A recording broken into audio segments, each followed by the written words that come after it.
and welcome to another episode of the Anime Lounge podcast. I'm your host, Lance, here with my other host, Matt. Every episode is brought to you by The Anime Show. Please go find them on Facebook and Instagram and stay up to date with everything anime related. For every episode, we have an adult beverage of choice. And today, I will be drinking a Wisconsin Old Fashioned, and I'll be chasing that back with a Leinenkugle's Summer Shandy. What about you, Matt? I'm going to be having the same thing. Lance was nice enough to bring some bourbon-infused cherries, so gotta have some Old Fashions. Oh, yeah. Yeah, and they're pretty tasty, too. Yes. Definitely packs a kick when you're eating those cherries by themselves, I'll say that. Oh, yeah. Have you ever had, just fruits in general, just soaking in moonshine or anything like that, and then eat it afterwards? No. The only thing I've had was my uncle stored some of his, cognac in some cherries. Okay. For, 6 months, and, they were strong. Oh, yeah. That is all I've ever had is stuff like that. They're definitely interesting. The one that I have the biggest memory of, I was at one of my dad's Packer parties, and one of his friends brought a jar of raspberries that had been soaking in moonshine for who knows how long. And you just eat one, and it's like taking a shot.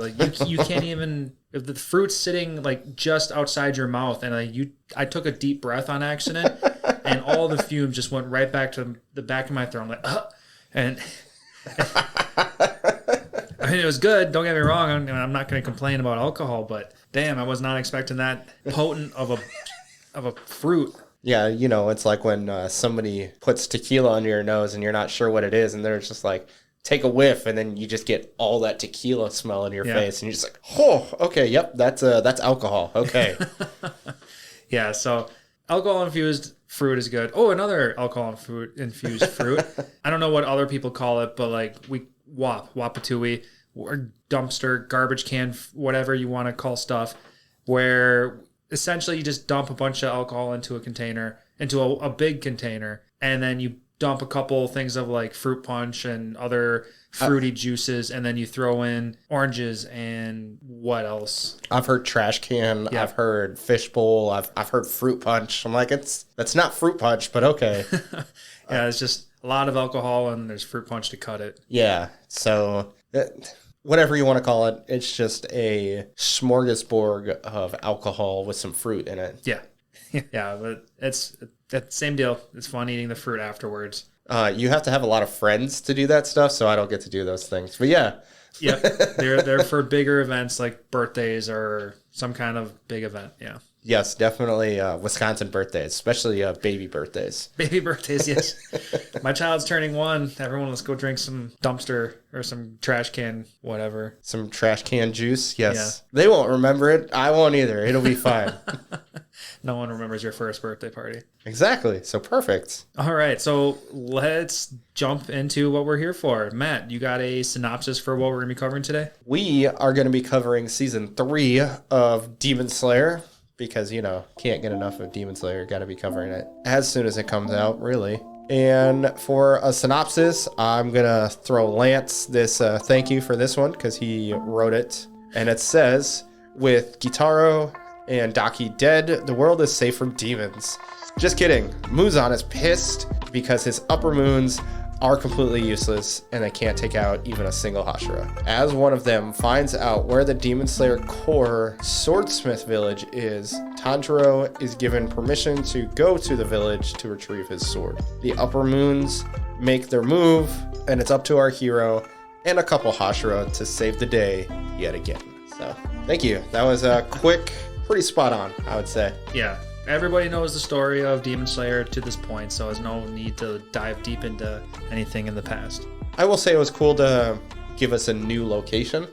Yeah, I did like that. So, and it made sense. The location made sense without forcing it. Right, and it was a vital, important thing to the Hashira, and I love the explanation to why this place was important, how they kept it important, how they kept it secret. Yep. So they put a lot of lore into this swordsmith village. Yeah, I would completely agree. And it's subtle without going 20, 30 minutes into an explanation, which is nice. Right. But before we get too far, Lance, you want to give us that Lance's lesson? Spirit Guide!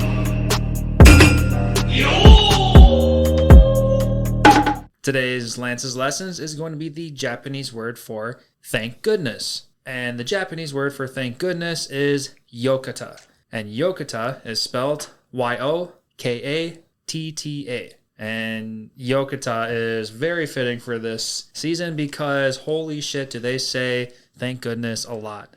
Well, Tanjiro would say it like every 5 minutes if he was having a normal conversation. Yeah, right? So. He especially says thank goodness a lot.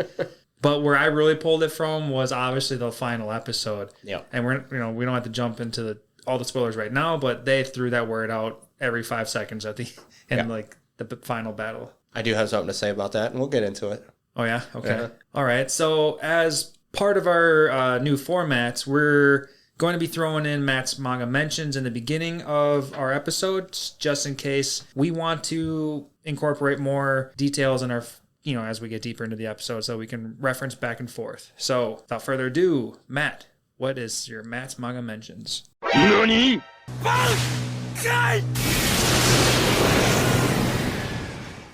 So, for anybody that wants to start the manga from season 3, I would suggest to start it on chapter 97. Or if you want to prepare yourself for season 4 and the potential ending movie trilogy that we've heard, then I would start on chapter 128. So we're talking about 31 chapters for this season. Okay. Pretty average. I will say the ending of the season is a couple pages into chapter 128, so just start from the beginning of 128. But I like to do everything chronologically from the beginning of the season to the end of the season. So let's go all the way back to the beginning of the season when you first witness Akuza, and his theatrical entrance is very not as spectacular. We'll put it that way. He's literally just summoned and then he's there. Like there's no falling 30,000 feet into this endless maze. While visually stunning, not necessary for a manga, so I completely understand. Like it's just a waste of your time. Right, that makes sense. So it's kind of whatever. That's going to be a lot of this series.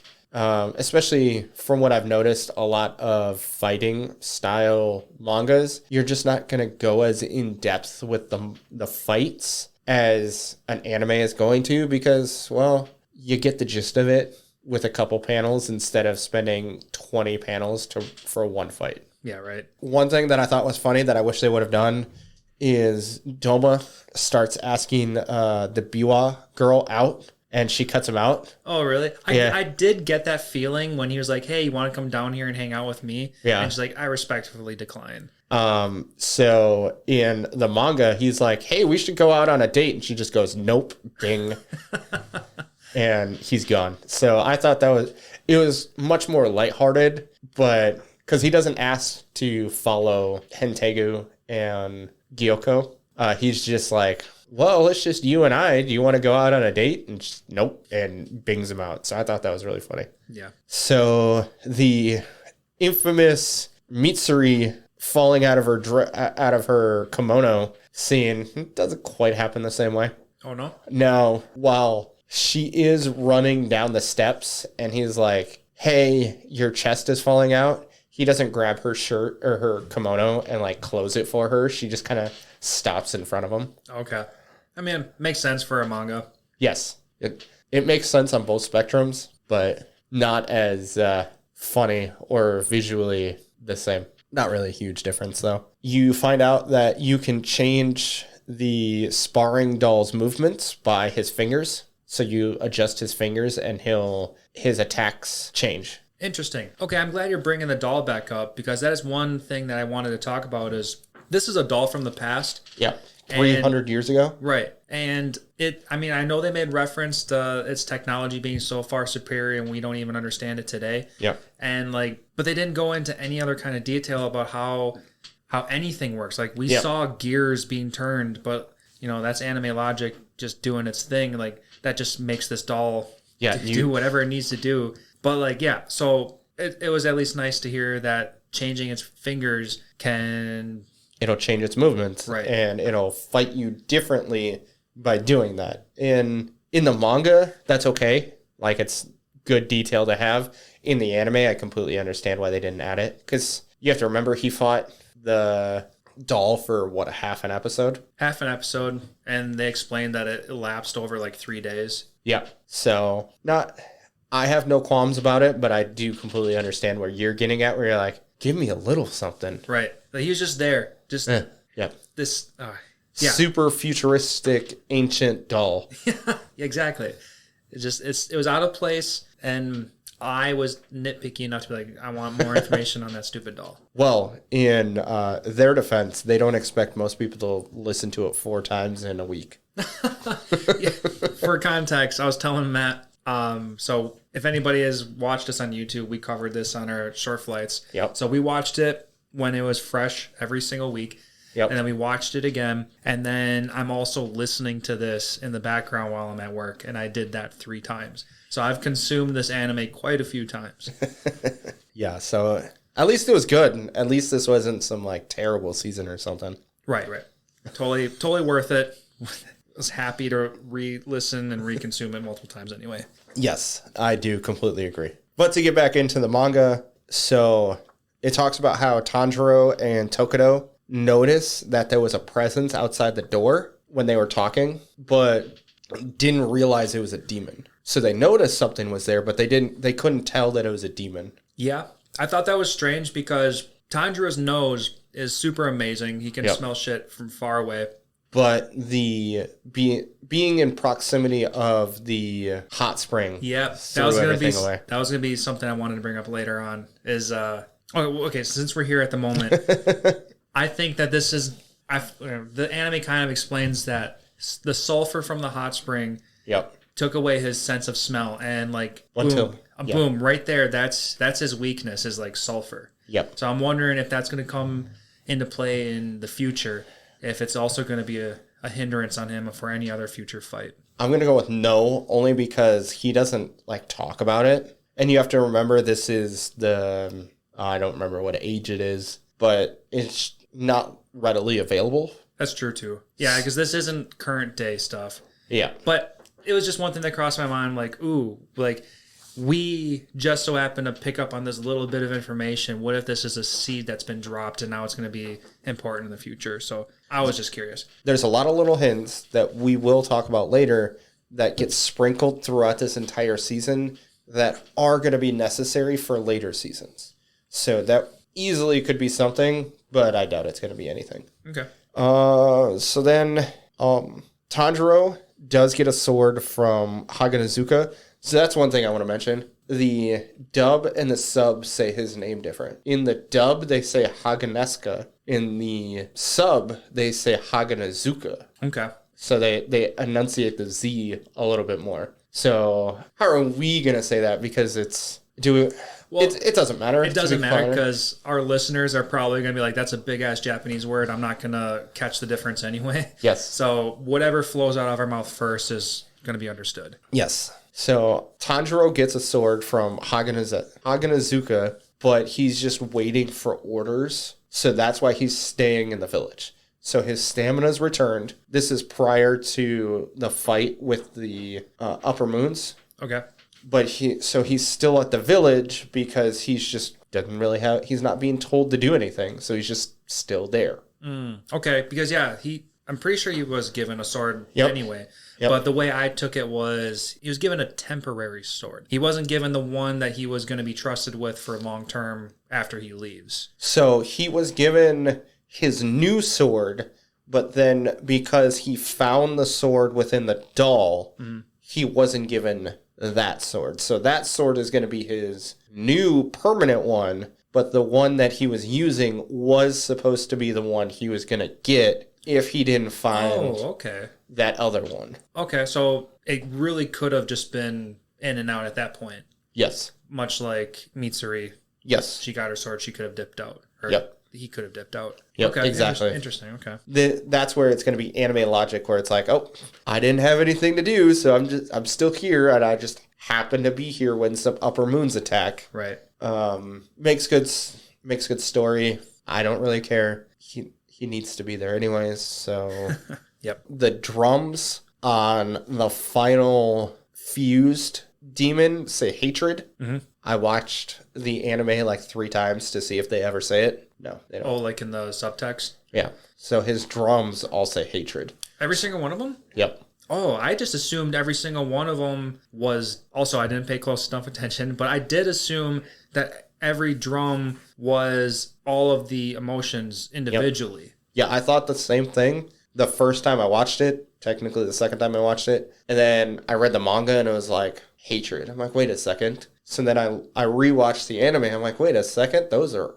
to my untrained eyes, so I know no Japanese, no kanji, so they might be different by like subtleties, but from what I could tell, they all said the same thing. Okay, interesting. Yeah, it's just an assumption that I made, and I just went with it. It's an easy one to do. Mm-hmm. I'll be completely honest. Most people are probably even going to look at his drums to begin with. Yeah, and plus they're so interested in the fight. These scenes are happening so fast. Yeah. Unless you pause it or can read kanji, you're not going to pick up on it right away. Yeah, I completely agree. You get the fight with Hantegu up until the drum demon appears, and then it goes back to Tokuto inside the water vase. So just kind of the order of events happens a little bit different. Visually, I think it's more appealing how the anime did it, because it kind of splits things up instead of, all right, here's all of this battle. All right, let me go back.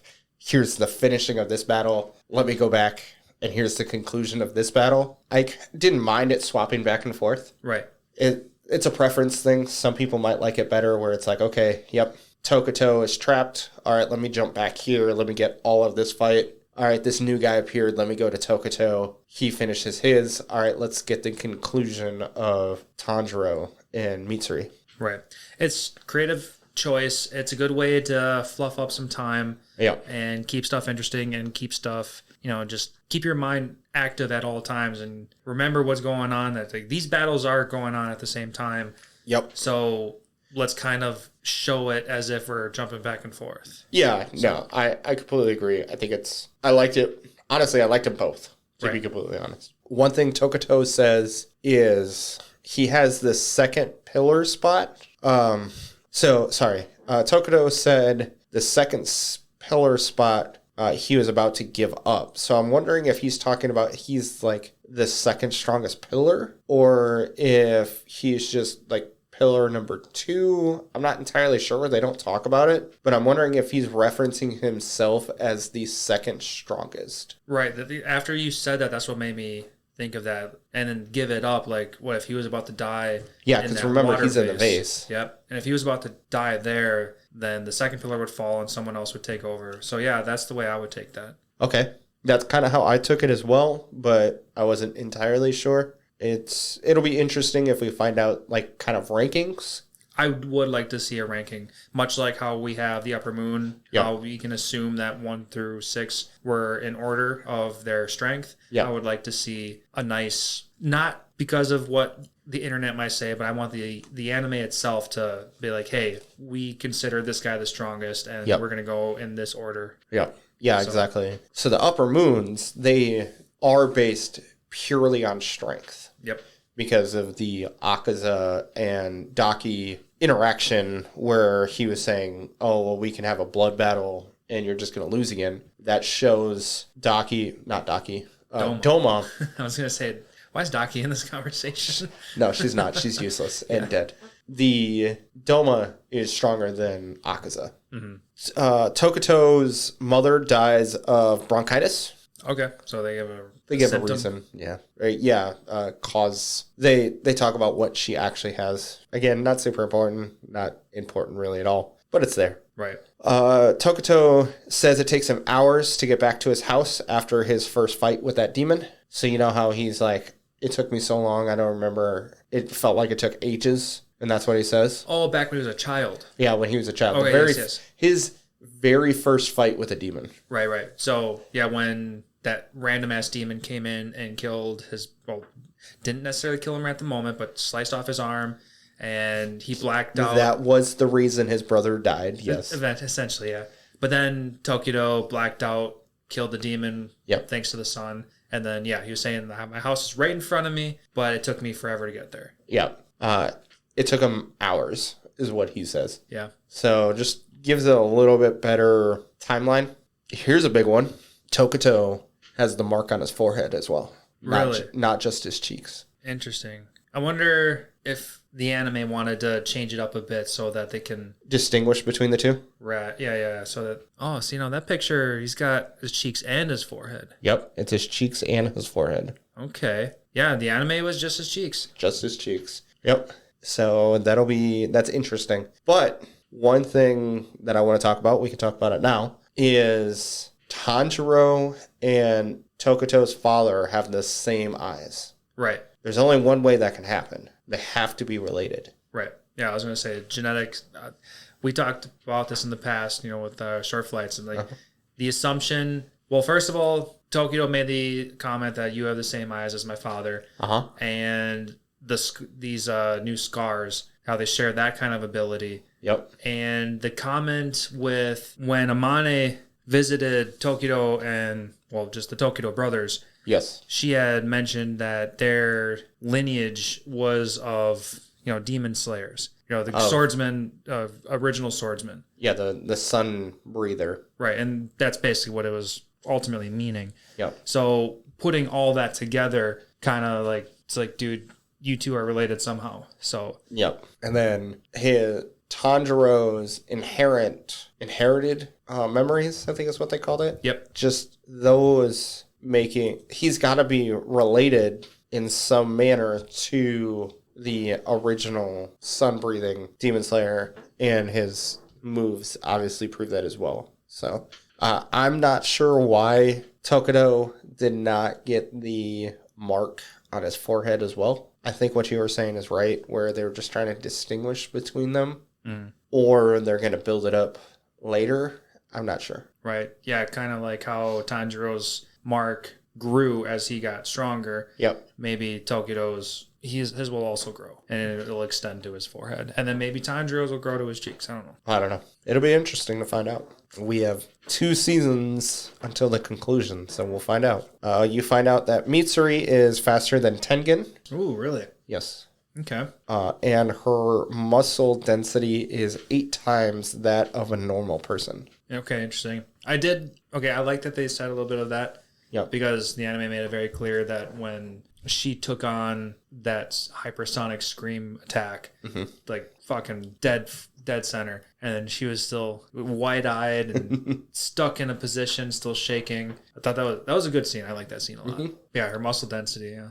Yep, 8 times. Then you find out that Genya can eat demons because of his naturally strong bite, and he has special organs. Don't ask which ones, it doesn't talk about it. Okay. That's literally all I know, is that he has special organs. Interesting. That's all I can tell you. Yeah, and we'll definitely talk about him as we continue with the episode. Yes. So I'm going to butcher this, but it's Zohakuten is the name of the drum demon. Right, the combined form of anger. Yes. So, or hatred. Hatred, yeah, there it is. Yeah, there was anger, then there was hatred. Yep. Haganazuka only finished one part of the honing process for Tanjiro's sword. Okay. Yeah, he did make it clear that it wasn't done. Yes. And that's why he was so pissed off. Yeah.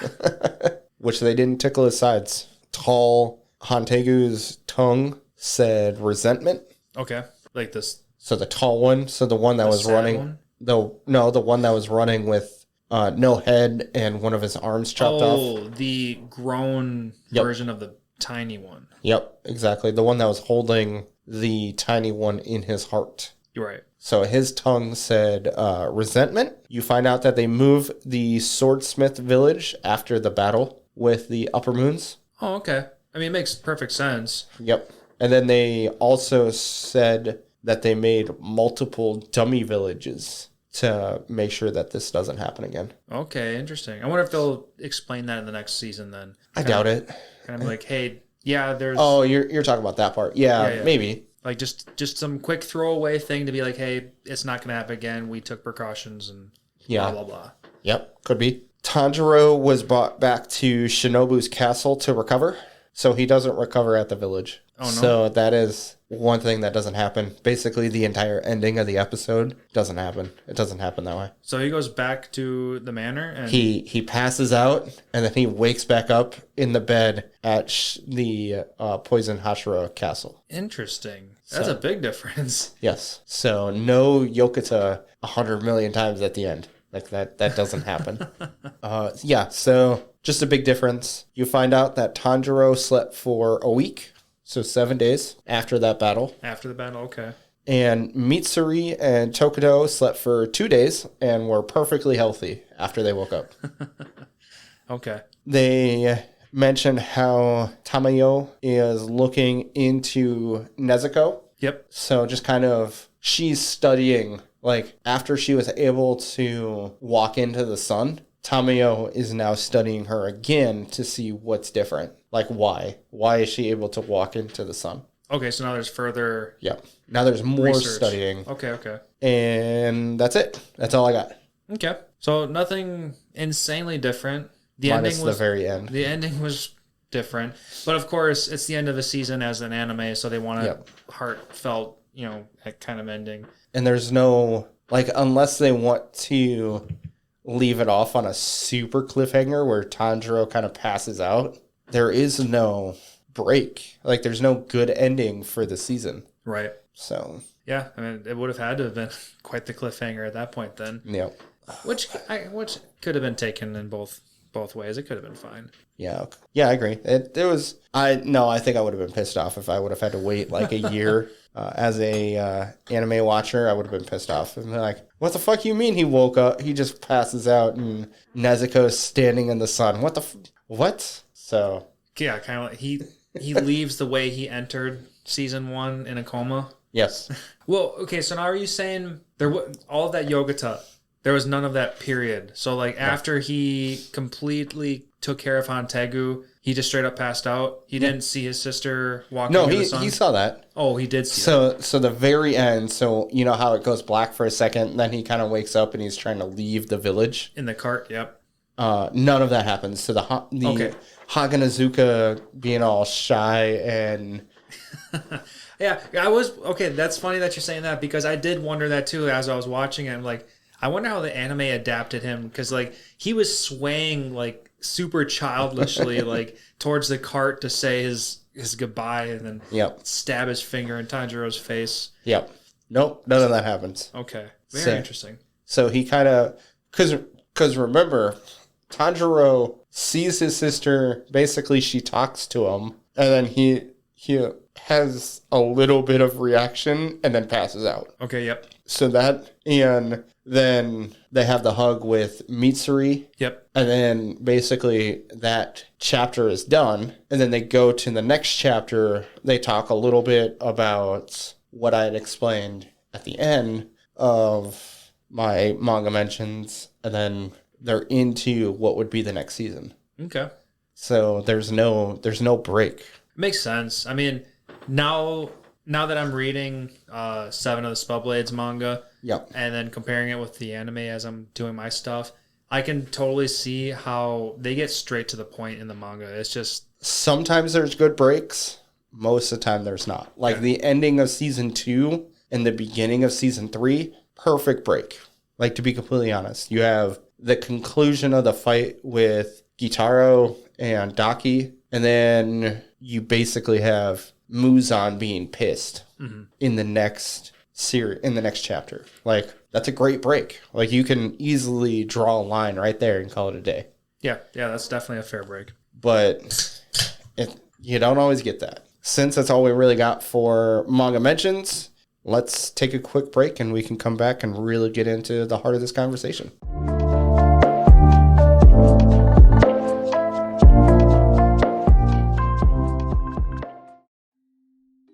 Hey Toasties, I'm Missy, here with my bestie Johnsy. Hey y'all. Do you like mind-blowing crime cases, spooky tales, and debating theories? Well, what a coinky-dink, so do we. Grab your beverage and be a part of our Toasted Shenanigans on your favorite podcast app. You can even send us a story or drink suggestion. Hit us up on Instagram, Facebook, TikTok, or at toastedshenanigans.com.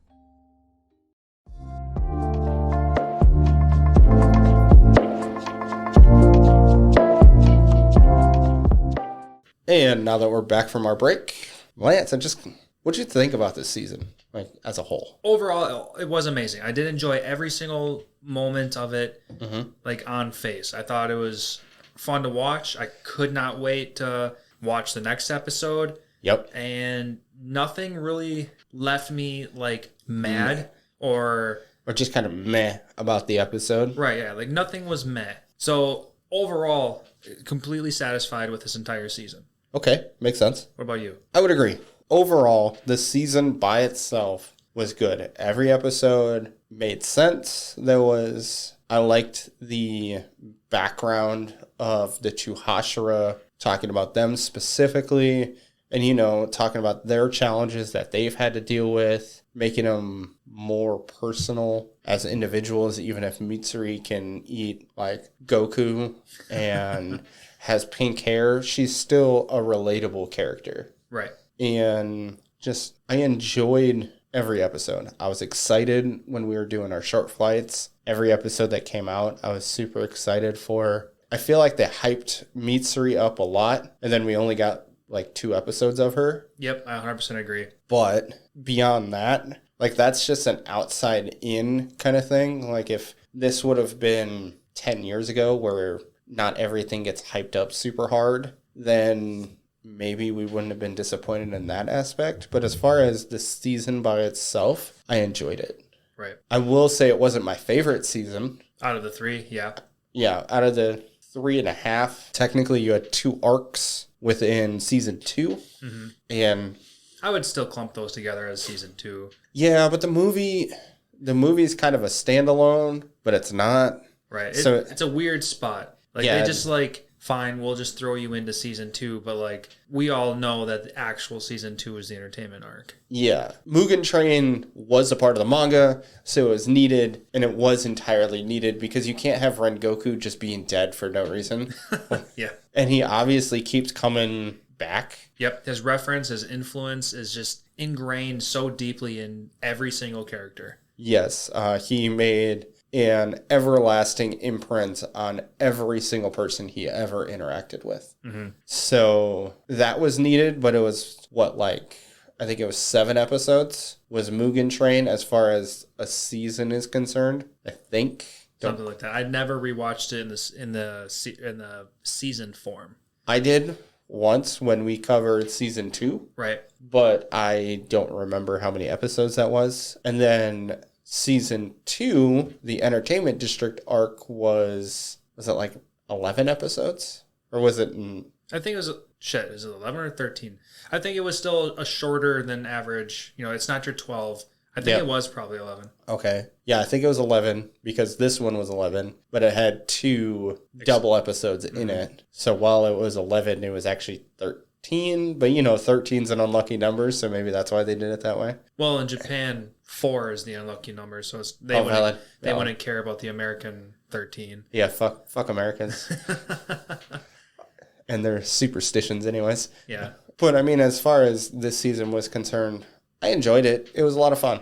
It really was. Mm-hmm. So just kind of going along with this one, I will say something that was super important were kind of those subtle details that we got. Like, I know I kind of mentioned it earlier where Tanjiro's sword. Mm-hmm. And you learn that you learn the original sun-breathing Demon Slayer, Nichiren Blade was black to begin with and would turn red during battle. Right. Super big detail because, that's what happened to Tanjiro. Besides Nezuko making it on fire, there's no actual reason for it turning red. Right. And then I like that they did pull that out of the anime too. Yeah. Because they were like, okay, well, his sword was black turned red, and that's what happened to my sword. The circumstances were different, but the outcome was still the same. Yep. So I like that they didn't just like anime logic that into place and just like make you overlook the nitpicky stuff. Yep. So yes, there's that comparison and it's super important. And I would like to see that again in the future. Obviously, we have to see it again in the future if they're making these comparisons. But it makes me wonder if Tanjiro is going to need Nezuko to start his blade on fire again in order for the red to come out, or is this new blade gonna somehow have some kind of memory thing into it and he knows how to ignite it because there's Nezuko blood residue still on the sword or something? Well, he's going to have his new sword, so... Right. Oh, that's right. It was on his old sword. That was his old one. Yeah, because after that blade got stuck on Tegu's neck, Tokyo threw the new one at him, and then that's going to be his new permanent sword. So yeah, now he has to turn this new sword. Well, it's not his quite yet because Haganezuka is working on it. And yeah, so we have to see that one. Yep. I wonder if they're going to show again as soon as he hands this new sword back to Tanjiro, if it's going to like... I want to see it turn black first, like like what we saw in season 1, where as soon as he grabbed the sword, it turned black. Yes, I want to see that reacted again, and then is it gonna automatically turn red for whatever reason in the middle of a battle? That would be interesting. Or if Nezuko is gonna like Human Torch somebody and he's gonna slash them, and then it turns red. That would be interesting too. There's a lot of interesting possibilities that could happen. Right. So you have the connection between Tokido and Tanjiro. I'm interested to find out if they ever talk about it. Like if somebody brings it up. Because right now, Tanjiro still doesn't really know about the sun-breathing techniques. Because remember, everything that Rengoku and his father did were all fire-breathing, which is not sun-breathing. Wasn't he throwing out sun-breathing techniques, though? He was, but he was really just playing on the Hinokami Kagura. I think I'm saying that right. Hinokami Kagura. That his father had taught him. Mm-hmm. He doesn't know about the origin. He doesn't really know anything beyond the dance that his father taught him. Okay, yeah, that's how that worked out. Yeah, because he's not saying sun-breathing form 1 or anything like that. Yeah. It's always Hinokami Kagura. Yep. And then just kind of doing some sort of maneuver that makes sense to what he needs it to. Right. And I'm wondering, is the Hinokami Kagura also playing into his water breathing forms too? Because that was something I wanted to bring up. We haven't seen him use any water breathing since like season 1. He doesn't need to anymore. Right? I was going to say, like, are we going to get to a point where he's going to fight somebody in the near future where he's going to go back and forth between Hinokami Kagura, water breathing, lightning flash step, and then just keep dueling out random ass things? I think he uses... Does he use it in season 2? A water breathing? I thought he did during the fight with Daki, but maybe not. I can't remember. I'm pretty sure everything was sun breathing. Well, was the sun dance? Was the sun dance? That I'm not too sure. I guess I don't remember. That's a good question for the listeners to correct us on. Right. Yeah, I don't remember. And we're not cool enough to have somebody to be able to look into it for us. So that's just going to be what it is. Yeah, that's all right. Yep. It'd be kind of cool if he kind of plays back and forth between them. But his Hinokami Kagura is just so strong, he doesn't need to. Mm-hmm. So there's that as well. Well, I guess the other reason why I was bringing that up is because his water breathing was also kind of like almost defensive / he was agile. He could, bounce back and forth through space, and he can, I don't know, more of a like dodging kind of thing. Yep. So. Okay, yeah, that would make sense. Yeah, I don't know. It'll be interesting. There was some other subtle things, like the Hashira marks that were coming up on, obviously, Tokido and Mitsuri, while also... The demon crest? I call them... I don't want to call them demon crests because, well, they're not demons. Right, I'm only saying that because when it came to Mitsuri, the anger demon... He did call it like a demon crest, yes. Yeah, so that's the only reason I'm bringing that up. And the only reason why I call it a Hashira mark is because, well, they appeared on the Hashira plus Tanjiro. Right. And I want to get more information on that, too. Yep. Because, we see with Tanjiro and Tokido, they appeared more scar-like. Yep. And then on Mitsuri, it was kind of like a tattoo. Yeah. That'll be interesting to find out about that bit of information if we even find out anything. I don't know. We have to. I feel like we need to, but like I said, I don't know. Oh, yeah. And plus, every watcher is probably assuming the same thing needs to get explained, so yep. We'll get there. Yeah, I completely agree. Did you have a favorite from this season? Like an all-time favorite? Well, remind our listeners what your all-time favorite was? Ooh, what was my all-time favorites? I mean, Inosuke was always up there, Yeah, which we get none of. right? We got him in like the first episode, and that was pretty much it. Yeah, doing his super funny spider pig crawling the... Yeah. We got one good nickname out of him, Yep. Kenpachiro. I also like the first, what was it, Yin Yin, they called him at the end of those post-credit scenes. Yep. Where they were talking, in the first episode, they were talking about like, oh, how long was Inosuke up there? Well, if he woke up at this time, he must have been up there for like 45 minutes to an hour. I was like, oh, no, you idiots. I was up there since yesterday. Just sitting up there for a full day. So that one was my favorite out of those. And that was the best kind of thing you can really pull out of Inosuke. Who else? I think I chose Inosuke in season 2, but now I'm trying to remember. Because I remember in season 1, Ricky was shocked that I did not choose Inosuke as my favorite. Yes. I feel like I might have chose Tanjiro in season 1. Maybe. Yeah. But Inosuke was pretty terrible in season 1. yeah, he was just there. He was funny. He was just this grunt of a guy. I remember that much. And then, yeah, season 2 is where he shined a lot more. So obviously I can't choose him in season 3. I mean, the 5 minutes of screen time doesn't count. No, it wasn't that amazing. So while you're thinking about that, you had mentioned your favorite like post-credit cutscene. Uh-huh. My favorite one was the Mitsuri one, talking about her sword, like how her Nichirin blade works. Oh yeah, and she's just kind of like, oh, you just put it like this, and it whips, and then you put it away like that, and you're just like, no, that's not how that works. That doesn't explain anything. You're just showing your little dance on how you do it. Yes. It just kind of reminds me of things like, you know, when you're trying to define the word and you use the word in the definition, you're like, it's circular logic. It doesn't help me. Right.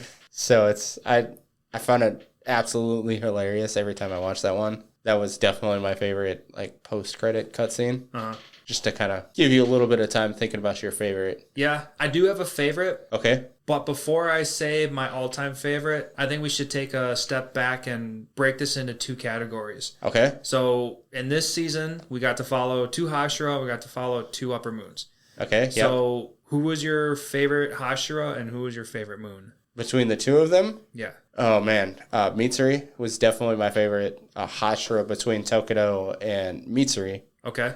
She had a lot more character to her. Mitsuri was very monotoned and just kind of, and just too flat of a character, which makes sense. You know, he didn't have his memories. It's kind of hard to be emotional when you can't remember anything. Right. So it all makes sense, but I found Mitsuri's fight style more entertaining. Okay. Like visually entertaining, even compared to some of Mitsuri's attacks. So just the acrobatic nature of everything, and then I was just about to say her acrobatics definitely make her attack style more appealing. Yeah, and her interesting sword. Like I thought her sword was super cool. Yeah.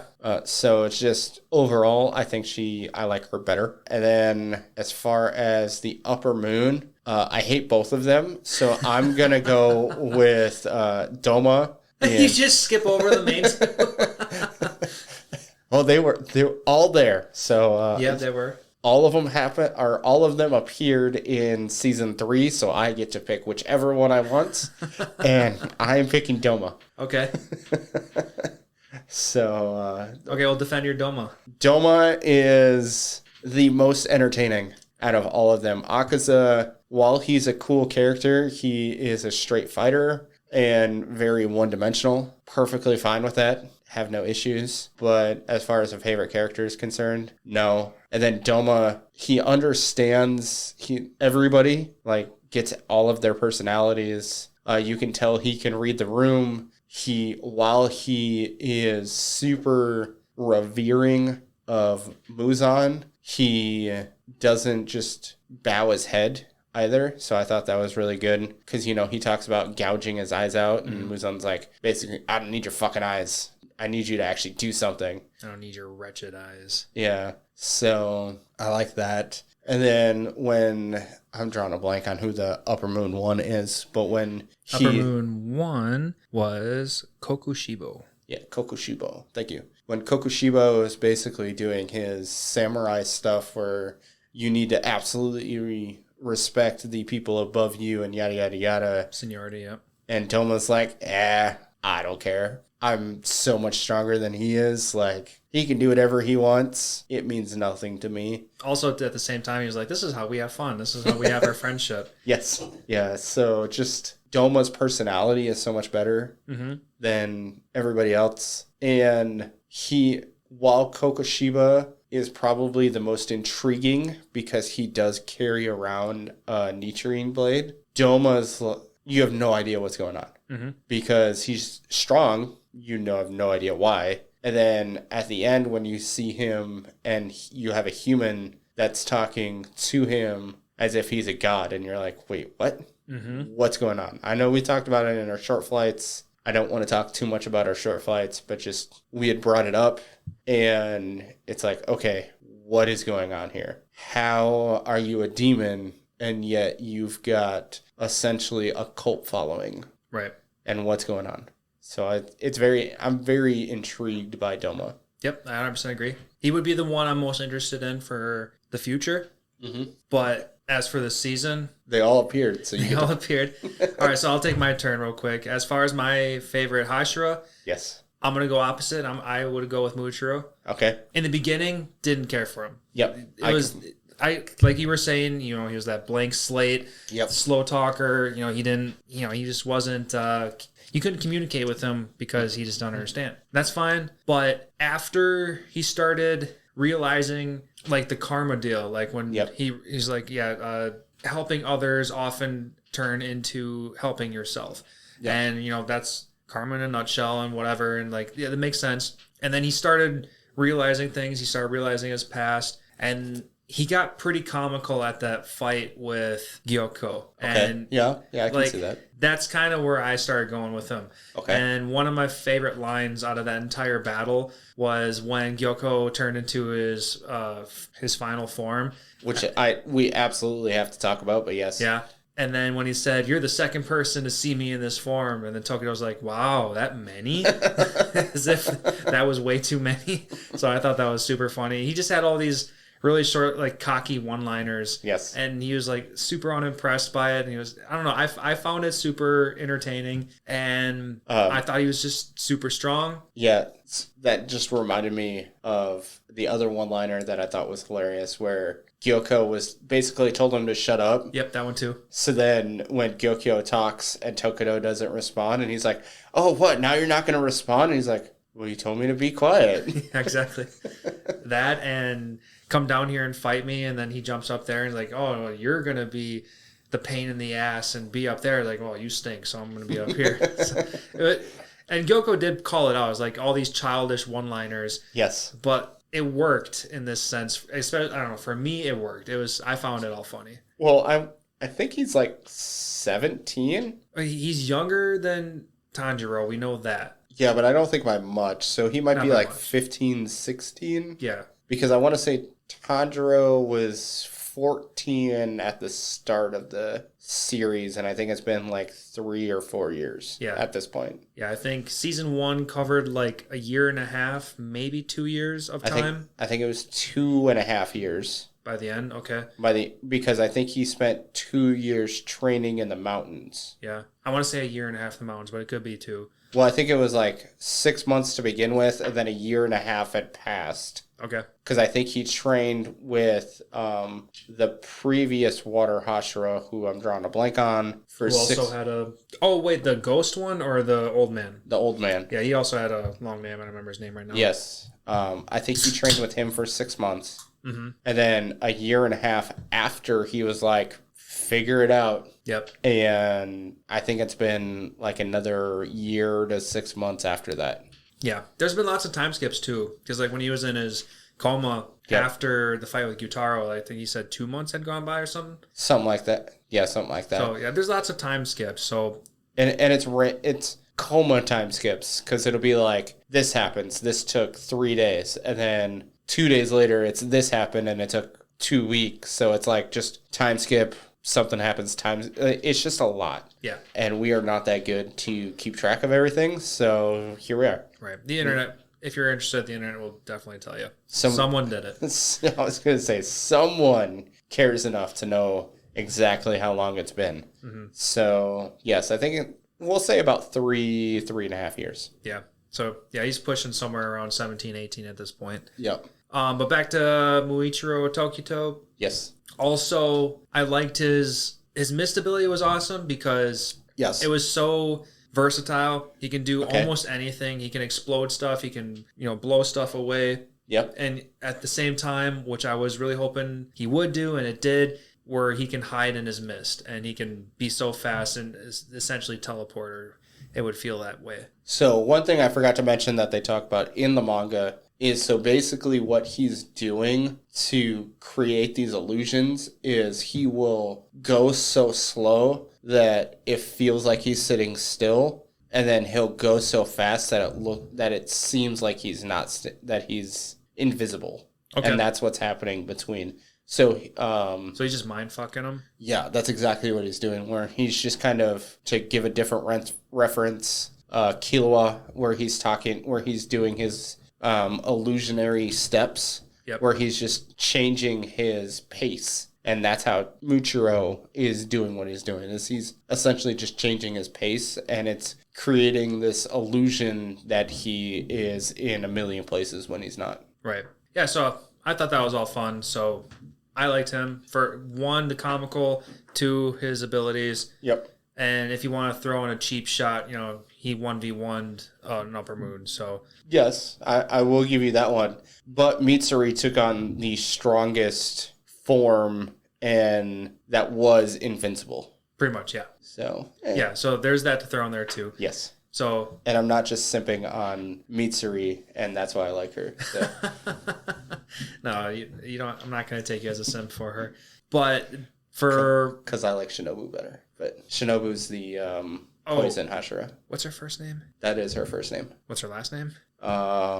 With the power of the internet, it is Kanazaki. Shinobu Kanazaki. Wow, none of that sounding familiar right now. Interesting. Okay, well, I'm glad you said the poison one because that's the only thing I can remember. Yes. Okay, so if you're so excited for her, I'm excited to see her in the future. Yes. But back to my favorite Upper Moon of this season. I'm gonna stick with the two major ones.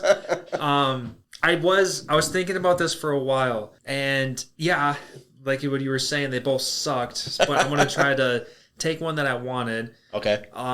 When it came to Gyokko, I did like his final form. I thought that was pretty cool. Oh, I hated his final form. No, you hated it? I hated it. I don't know. The fishy, slender, I don't know. Maybe it was his arms. I really liked his arms. It made him lose. Like, it was the whole reason he lost. Oh, yeah? But yeah, think about it. Because when he was in his pots, he could literally just keep making pots and swapping back and forth between the pots. And he wouldn't lose. As soon as he turns into his fish form, he dies. Pretty much, yeah. So that's why I hated his fish form. Because, like... I just think it looked a little cooler. He looked stupid as his base form, so when he transformed into someone cooler looking, it was a huge bonus. Yeah. It was the two worst Upper Moons, like, visually, and then, they're just like, we'll get rid of them together. Yeah, let's just erase these guys at the same time, get it over with. Yeah, they both, I'll be completely honest, they both sucked. Yeah, which is why it was hard to choose which one I wanted to go with. Yes, that's why you had to think about it so long. So, yeah, like I was saying, Gyokko's evolved form I thought just looked a little bit cooler. Okay. But Hantegu, I was scared to pick him too because I absolutely hated his main form, like the whimpering little shit he is. Yes. And then especially when he turned into the little tiny mouse version. So for Hantegu, I think his branched off forms are really cool. Yeah. So if I had to pick between the two, it would be Hantegu, only for like hatred and all of his other emotions. Which is basically why I'm leaning towards Hantegu's, because anger and hatred were pretty freaking cool. Yes. Well, not only, like, I was also kind of thinking the one with the wind slappy wand thingy. this page is saying Karaku, the manifestation of pleasure. Yeah. So he had a fun vibe to him. So he was really fun to watch. Yeah, his personality was more Yu Yu Hakusho, but his personality was very much like Jin. Yeah, I can definitely see that. So because of the branching, Yes. I would go with Hantegu as my favorite for this season. Okay. I definitely thought you were gonna go with Kokushibo. No. I thought you were gonna between the two because I knew you were gonna stay with the two. I'm drawing a blank on his Oh, you name. thought I was going to choose Gyoko? Yeah, Gyoko. Just because of his fish form. Oh, no. Like I said, it did look a little bit cooler, but Yeah. I was more interested in Hantegu. Okay. So now without the limitations of being the main part of the series, now that we finally met all of the upper moons, do you have a favorite? Not so much a favorite, but I would change that to most interested in. Okay. And I would follow you with being Doma. Okay. He, like you were saying, his personality, Yep. his attitude is just it drives you in. I want to know more about him.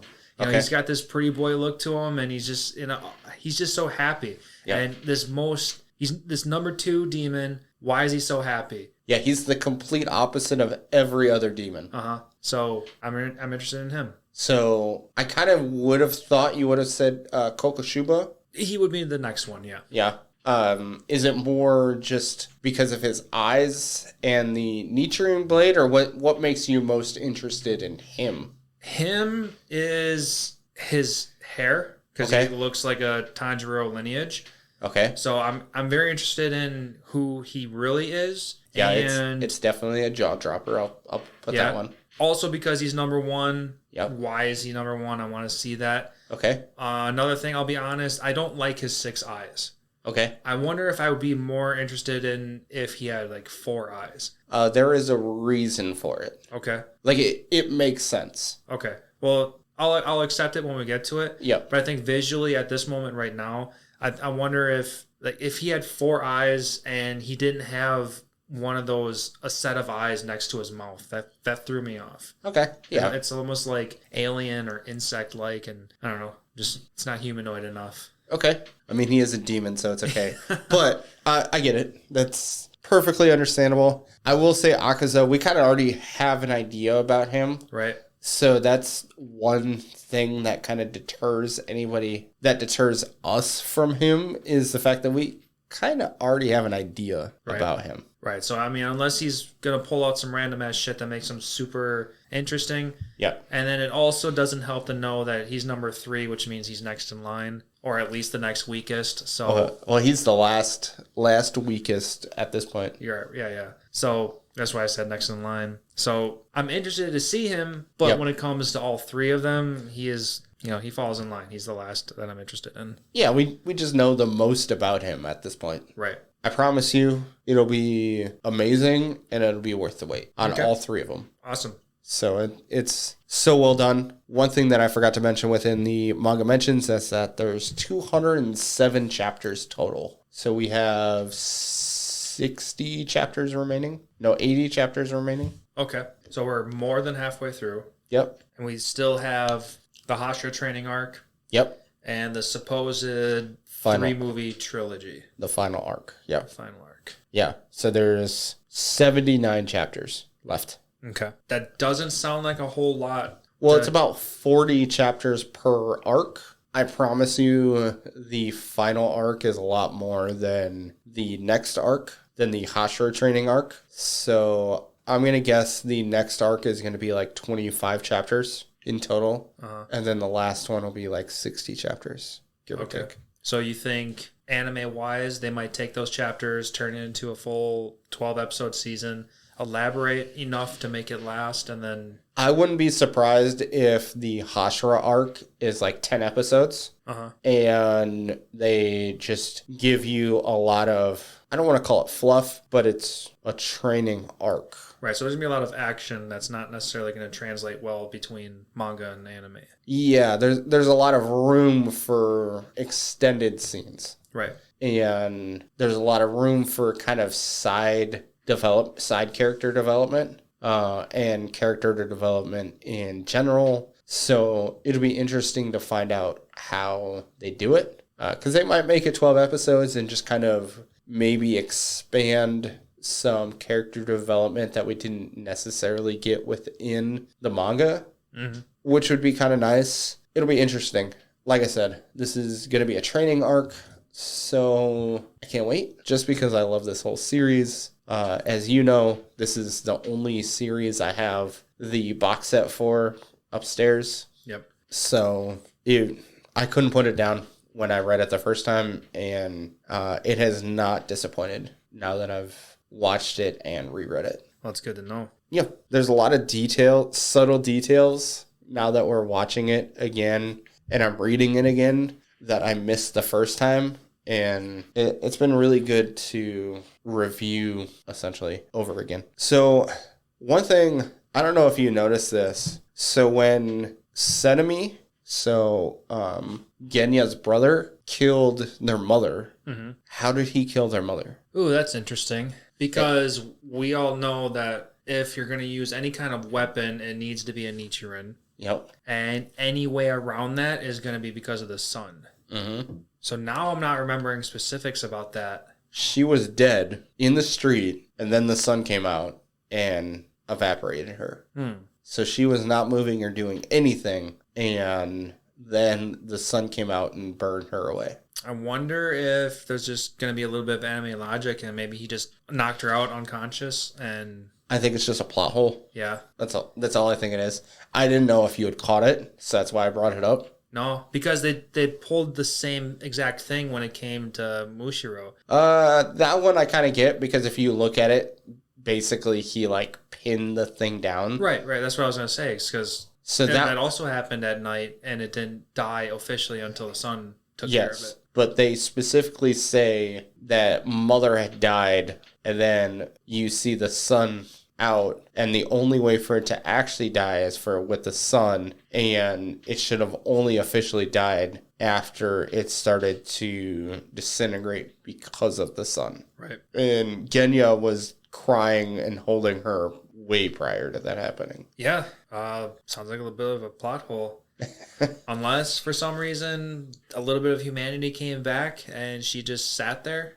Oh shit, that's something I forgot to mention. No, definitely not gonna be that one. So in that whole scene, you don't see Saname in it at all until after the mother basically obliterates the family. Oh really? So yeah, they're not sleeping in the middle of the night, and then he goes and checks. No, like he's gone already when they go and talk about it. Okay. And then all the siblings are awake still, and then they're like, "Oh, mother's home," and then like that whole section happens, but the prior to it doesn't happen that way. Okay, so the anime gave a little bit more.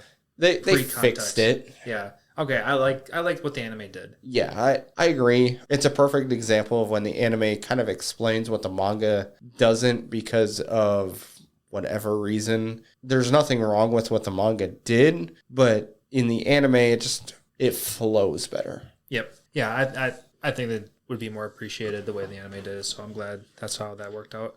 Yep. Yeah, I completely forgot. So you had mentioned about your favorite character total. Like in the entire series. I don't know if I would say total. Okay. But Genya, he had my attention for so long, and especially for the second half. Okay. So you're talking about just this season then? Just this season, yeah. Okay. So aside from the Hashira and the Upper Moons that I wanted to throw in before this conversation, yes, I want to choose Genya because... Well, that leaves me with like 3 characters to pick from. Sorry. So just to kind of let people know, basically the only characters that are left at this point are Tanjiro. Well, I guess technically Tanjiro and Nezuko. So that would be 4. You get Haganazuka, and then you also get the little kid. Koda, yes.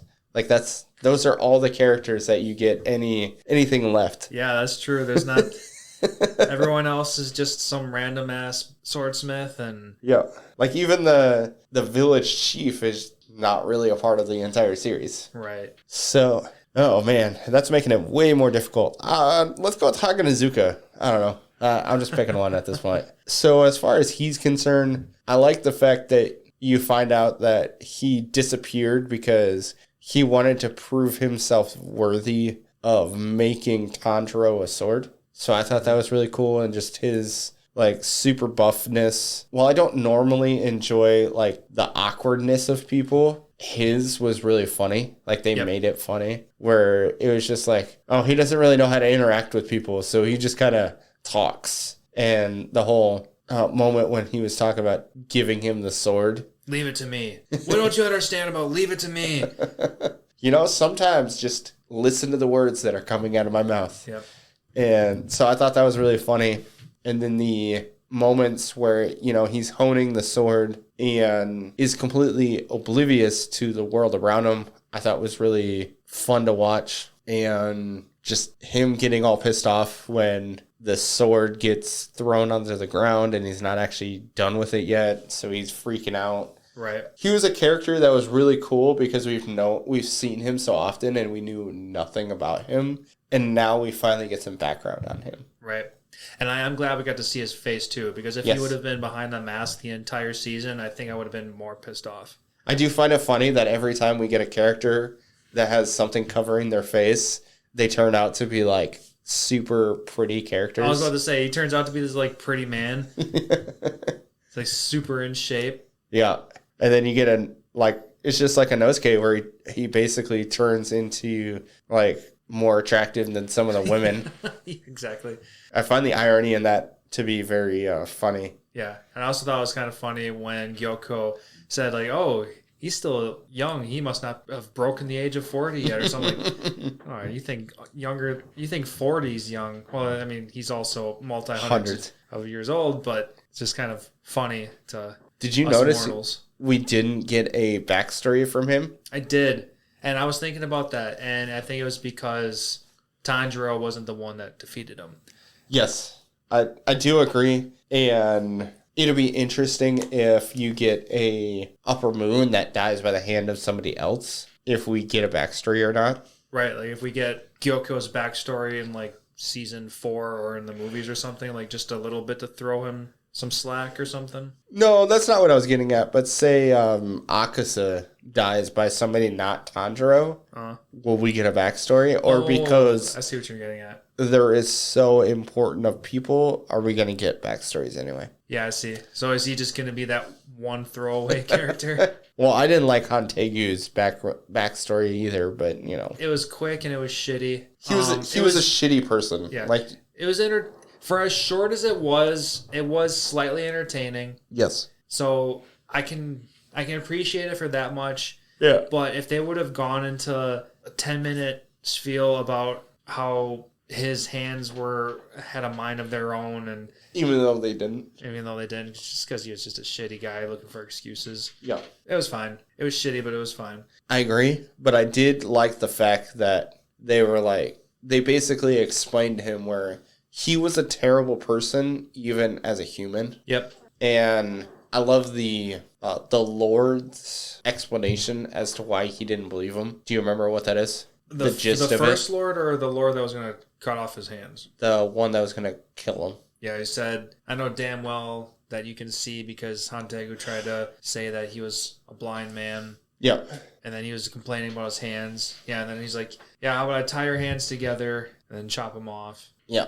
And the explanation as to why he knew he wasn't blind, where he was like, the last blind person that I had spoke to the wall that too. Until I had spoken to him. Like, it's something that's very subtle, but I mean, it's true, especially coming from somebody who is hard of hearing. Like, unless I see you talking to me, I'm not going to know where you're at. So it's going to be the inverse of if you're blind.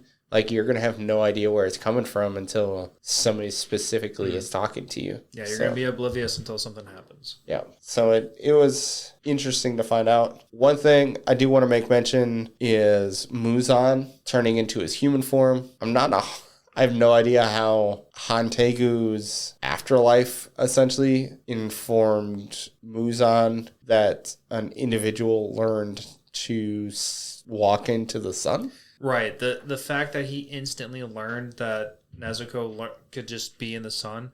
We're going to need a very solid explanation for how this information translated to him so quickly. Yep. And so clearly. Yeah, that makes no sense. There's quite a few things about Muzan and this whole thing that's not making sense.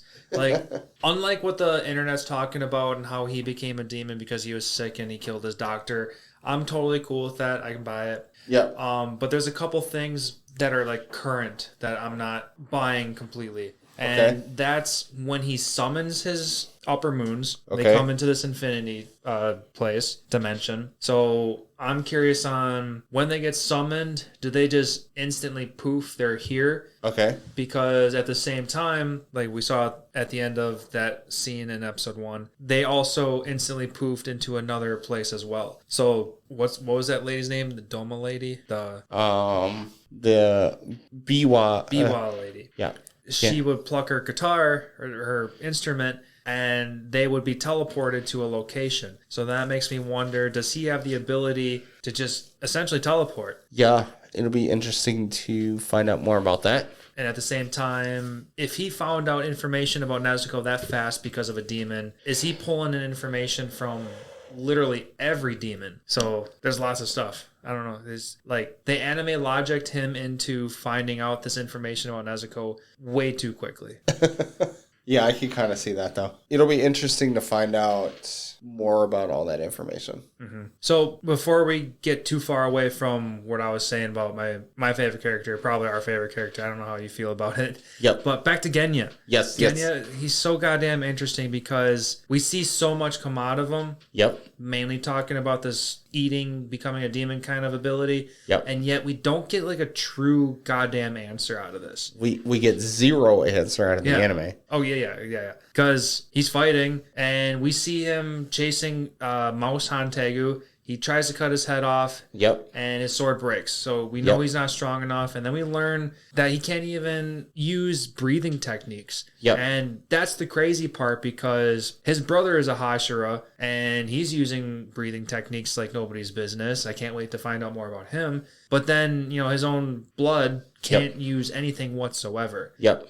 So, and not even that, not only can he not use breathing techniques, but somehow he has some totally different ability to where he can consume a demon. And then I don't know if it's taking on their attributes or if it's just becoming like demonoid himself. And I want to find more information about that specifically too. And I know earlier you alluded, I don't remember if this was off air or on air, but you alluded that Genya had different organs that were able to, consume this and then use it to his advantage. So I'm super interested in Genya. Okay. At the same time, he also has a shotgun. They didn't say it in the anime, but I think it's pretty obvious that he is using Nichiren bullets because they're obviously doing damage. So I want a little bit more information on that. But more specifically, I want his demon shit figured out. And he wants to become a Hashira, but he can't do his abilities. So does he have an opportunity to become a Hashira? Or is he just going to be kind of like a support character in this kind of thing? Mm-hmm. Yeah, I don't know. I feel like he's just going to keep being a supporting character because, while yes, he has kind of cool powers, I can't see it being super helpful. At least at the Hashira level? Yeah. No. So, I don't know. It'll be interesting in our next arc because, it's all about training. If he gets strong enough to be useful, it'll also be interesting to find out if he can kind of apologize to his brother at that point. Yep, I want to see that. Because that was kind of his goal, was to be like, hey, I want to be worthy of standing next to my brother. And the only way to do that is to become a Hashira. Mm-hmm. So here I go. I'm going to become a Hashira with no breathing techniques. Yeah. And to take it a bit further, like these Nichiren bullets went into a shotgun. I wonder if they can be translated into like some kind of machine gun. I know it's in the past, so maybe it could be some form of a Gatling gun. Yeah. Like what if we go as far as like a fucking bazooka or something? Like how crazy are we going to get with this weaponry? Yes. Okay. I can see that. No idea. I'm going to go with rifle and call it a day. Yeah. honestly, if we were to go super artillery like that, I would be annoyed because in this kind of show, we're sticking with swords and abilities. So let's make everyone on that kind of a level. I'm cool with one step of believability, but not two. Yeah. One thing we didn't talk about, do you have a favorite like episode or anything?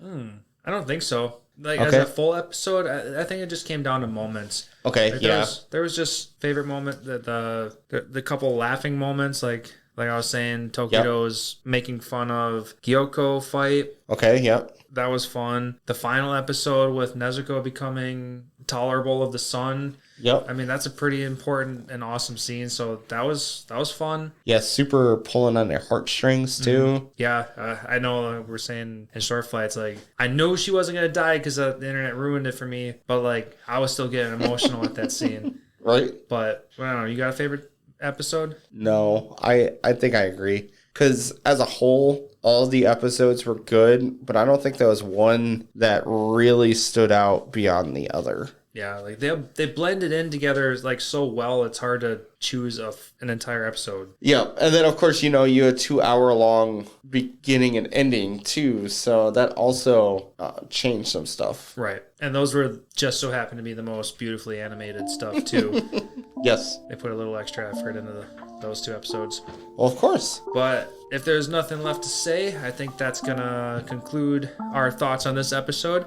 Yep. So thank you everybody for listening to us this far. Please go give us a rating or a like on whatever platform you are listening to us on, because that would help us tremendously. Again, we are brought to you by The Anime Show, so please go support us by following them on Facebook and Instagram, and also support us on YouTube with our Anime Lounge short flights, where we cover hot new anime every single week with a variety of different shows that we are all covering. And we will catch you guys next time.